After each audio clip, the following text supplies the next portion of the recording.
12 ज्योतिर्लिंगों की इस पवित्र यात्रा में 5वां ज्योतिर्लिंग है केदारनाथ। उत्तराखंड में मंदाकिनी नदी के पवित्र तट पर हिमालय की गोद में स्थित केदारनाथ 12 ज्योतिर्लिंगों में 5वां ज्योतिर्लिंग माना जाता है। यह उत्तराखंड के 4 धाम और पंच केदार में से एक है। केदारनाथ में विराजमान शिवलिंग पीठ के आकार का है, जो इसे अन्य ज्योतिर्लिंगों से अलग और विशेष बनाता है। पौराणिक कथा के अनुसार महाभारत युद्ध के बाद पांडव अपने ही सगे संबंधियों की हत्या के पापों का प्रायश्चित करना चाहते थे। तब भगवान श्री कृष्ण ने उन्हें भगवान शिव की शरण में जाने का परामर्श दिया।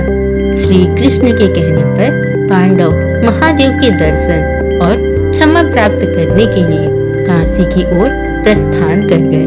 पांडवों को आते देखकर भगवान शिव काशी छोड़कर हिमालय की ओर चले गए, क्योंकि महाभारत के युद्ध में हुए भारी रक्तपात से महादेव पांडवों से रुष्ट थे, इसलिए वे पांडवों से मिलना नहीं चाहते थे। काशी में महादेव को न पाकर पांडव भी उनकी खोज में हिमालय की ओर निकल पड़े। कई वर्षों तक उन्होंने महादेव को खोजा, लेकिन वे उन्हें नहीं मिले। अंततः भगवान शिव केदार घाटी में नंदी का स्वरूप धारण कर बैलों के झुंड में छिप गए। कुछ समय बाद पांडव भी केदार घाटी पहुंच गए। उन्होंने निश्चय कर लिया था कि वे भगवान शिव के दर्शन करके ही लौटेंगे। केदार घाटी में उन्हें बैलों का एक झुंड दिखाई दिया, जिसमें से एक बैल नंदी स्वरूप में दिव्य लग रहा था।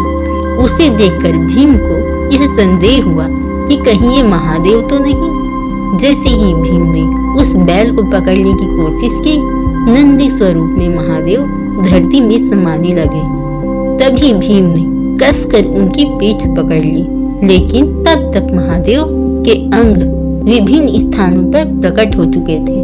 उनकी भुजाएं तुंगनाथ में, मुख रुद्रनाथ में, नाभि मध्य महेश्वर में और केश कल्पेश्वर में प्रकट हुए।